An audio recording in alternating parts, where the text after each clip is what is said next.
तुझसे एक ऐसा रहस्य कहूंगा जो देखने में सरल लगता है, पर जिसके पीछे मनुष्य की प्रकृति, धर्म और इतिहास की गहरी परतें छुपी हैं।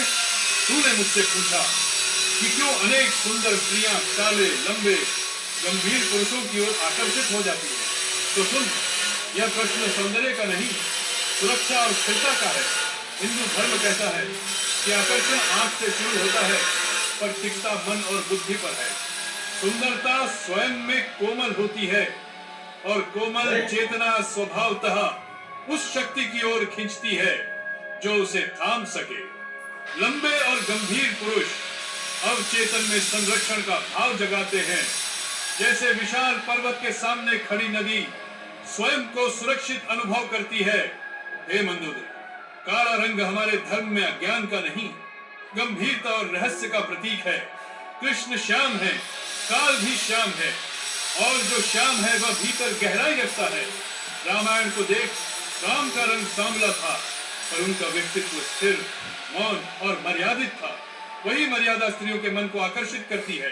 यह आकर्षण भोग का नहीं, भरोसे का होता है। सुंदर स्त्री को संसार पहले ही देखता है, पर वह ऐसा पुरुष चाहती है जो देखे नहीं, समझे, जो उसके सौंदर्य से विचलित न हो, बल्कि उसके मन को आश्रय दे।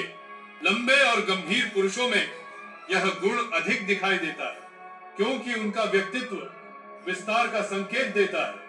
बंकी, हे मंदोदरी, धर्म कहता है कि स्त्री प्रकृति है और पुरुष धारण करने वाली शक्ति। इसलिए प्रकृति उसी शक्ति की ओर झुकती है जो उसे संतुलन दे सके। यह कोई नियम नहीं, पर एक प्रवृत्ति है। जैसे दीपक हवा से डरता नहीं, पर ऐसी हवा चाहता है जो उसे बुझाए नहीं, बल्कि लौ को स्थिर रखे। मेरी ही कथा देख ले। मेरा रूप भयानक था, रंग श्याम, कद विशाल, पर मेरा तेज, मेरा आत्मविश्वास और मेरी विद्या ही मुझे आकर्षक बनाती थी। सीता ने नहीं, पर अनेक स्त्रियों ने उस तेज को देखा। यही कारण है कि आकर्षण हमेशा रूप से नहीं, ऊर्जा से जन्म लेता है।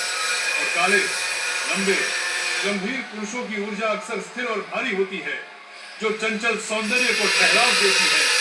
हे मंदोदरी, यह बात मैं तुझे इसलिए कह रहा हूँ कि संसार जिसे सतही समझता है, उसके पीछे धर्म का संतुलन छुपा होता है। और रामायण का यही गुप्त संकेत है कि जहाँ शक्ति और सौंदर्य का संतुलन होता है, वहीं आकर्षण जन्म लेता है।